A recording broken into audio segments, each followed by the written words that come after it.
Welcome to the deep dive. Today we're diving into something truly special, the Popol Vuh. Now, many of you might know it as the Mayan Bible, but it's really so much more than just that. It's a spiritual map, a cosmic story, a guide to life, death, rebirth from the ancient Americas. Our mission here is to get right into the heart of this Mayan wisdom, its creation story, its heroes, its timeless lessons. Exactly. And if you're looking for, more than just a surface level look, if you want to grasp those deep cultural foundations, those big human questions, you're definitely in the right place.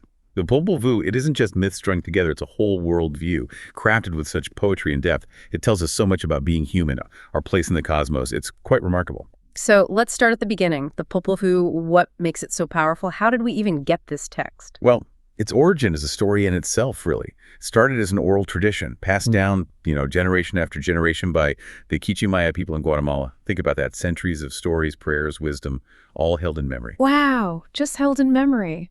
Right.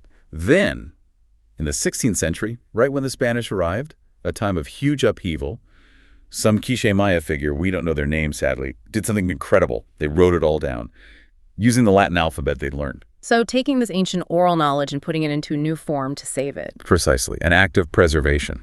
Capturing their creation stories, their cosmology, genealogies, the hero tales, everything. It sounds like more than just saving stories. It was about saving their whole understanding of the world. An act of resistance, almost. I think that's a great way to put it. It's their foundational text, like you might compare to the Rig Veda in India or Genesis in the Bible. But what's really striking is that it remained a living tradition.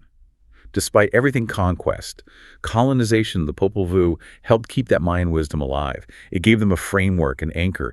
It still inspires the Quiché Maya today. It asks those big questions, where do we come from? Why are we here? How should we live?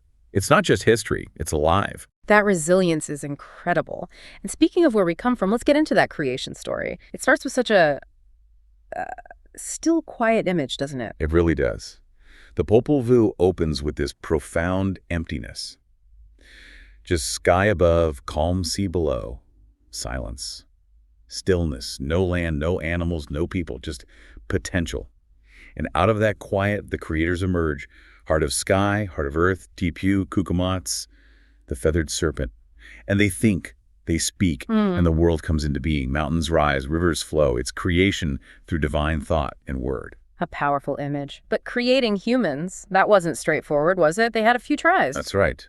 And those attempts are really important. They tell us what the creators were actually looking for. First, they tried mud.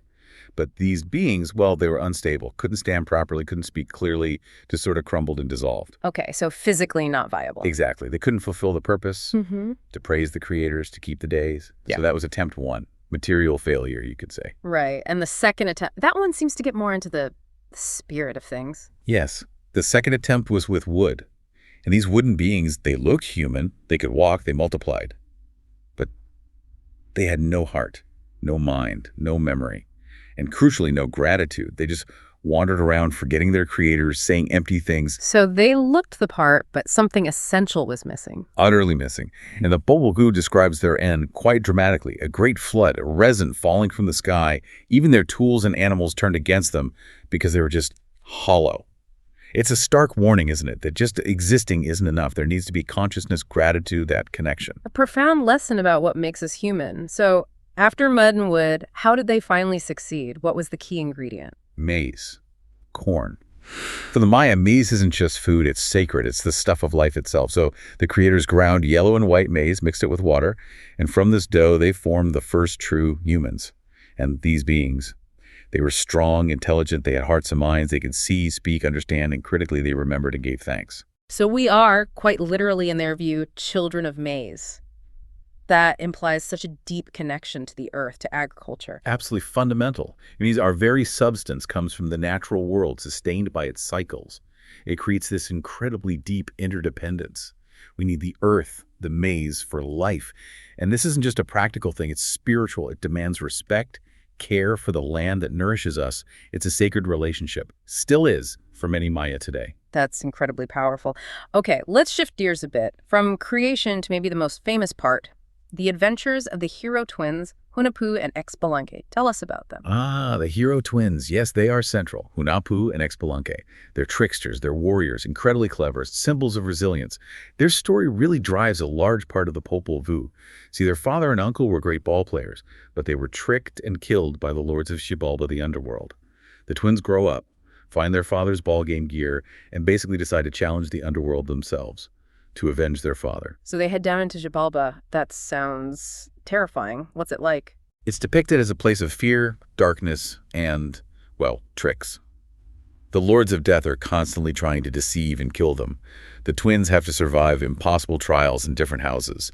The House of Gloom, House of Knives, House of Cold, House of Jaguars, House of Fire, House of Bats, each designed to finish them off. How do they possibly survive all that? Not just through strength, but through cleverness. They're smart, they anticipate the tricks, use their own ingenuity, even use magic. They face death, dismemberment, but they keep coming back. They even trick the Lords of Death into killing themselves, in a way. It's a cycle of death and rebirth right there in their journey. Wow. So they don't just defeat death, they kind of outwit it, transform it. What's the deeper meaning there? Profoundly symbolic. Their victory isn't just revenge, it's about restoring balance. They overcome the forces of darkness and decay, ensuring the sun can rise, that life continues. Their story is this eternal truth. Light overcomes darkness, life conquers death, but often through struggle, through sacrifice, through ingenuity. For us, it speaks to facing our own challenges, our own underworld's grief, fear, whatever it is, and finding that growth comes through the struggle. Is a universal pattern of resilience. It really resonates. So pulling these threads together, the creation, the heroes, what are the core teachings, the wisdom we can take away from the Popol Vuh overall? Well, first, that creation itself is sacred and it's cyclical. Everything is interconnected. And as children of maize, our link to nature isn't optional, it's who we are. This implies a responsibility, right? To live in balance with respect. And those failed creation attempts really hammer home the need for gratitude, don't they? Absolutely. The mud people, the wood people, they're reminders. Without humility, without acknowledging where we come from, we lose our way. It's about reverence for life, for the creators, for the earth. Makes sense. And the hero twins' journey adds another layer about facing difficulties. Definitely. Their story tells us life is a journey through trials. Those challenges, those descents into Xibalba, they aren't just things to be endured, they are how we grow, how we transform. The Popol Vuh frames adversity as, well, necessary for development. It asks us, how do we meet our own trials? That's a challenging thought. Does it also talk about finding balance within all this, light and dark? Very much so. It embraces the balance of opposites. Life and death, joy and sorrow, light and darkness. They're not enemies, they're part of a whole. Harmony comes from understanding their interplay, respecting both sides.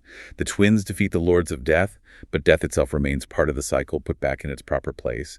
And, we can't forget the Popol Vuh itself. The act of writing it down, preserving it, it shows the immense power of storytelling as memory, as survival, keeping wisdom alive against all odds. It really is incredible how relevant it all feels. Why do you think these ancient Mayan stories strike such a chord today in our world, which often feels so, disconnected from those natural cycles? I think it's because of that disconnect. We feel it, don't we? The Popol Vuh offers a kind of antidote. It reminds us our connection to the earth isn't just poetic, it's fundamental. It reminds us that struggles aren't just failures, they can be transformations, that our stories, our communities carry our real legacy. In a time of ecological worry and maybe spiritual searching, that Mayan emphasis on interdependence, on gratitude, it offers a really profound way to rethink things. That's a great point. And you mentioned that core message earlier. You are what you eat, literally, you are maize. Can you unpack that a bit more for us today? It's so potent. It's not just about nutrition. It means your very being is tied to the earth, the rain, the sun, the farmer, everything involved in that maize growing. It forces us to think about where our food comes from, how it's grown, the impact we have. If we are maize, then damaging the earth is damaging ourselves. It implies this deep, almost physical responsibility. The Popol Vuh really, it holds up a mirror. It shows us these deep truths. Life is fragile, yes, but sacred. Death comes, but it's part of a cycle, not the end. And fundamentally, we belong to the earth, woven into its rhythms. What a journey this has been. Just exploring the depth, the beauty, the sheer power of the Popol Vuh is quite something. It really makes you reflect on these ancient ways of knowing and how they still speak to us. Leaves you with a bit of awe, really. It does. And maybe as we wrap up this deep dive, thinking about how the Popol Vuh has endured, here's something to ponder. When you look at any civilization's core story, whether it's about creation or heroes or even a sacred plant like maize, what element do you think gives it the most staying power? What part keeps resonating and shaping a people centuries down the line? Something to think about. Stay curious. Keep exploring these incredible stories that help us understand ourselves.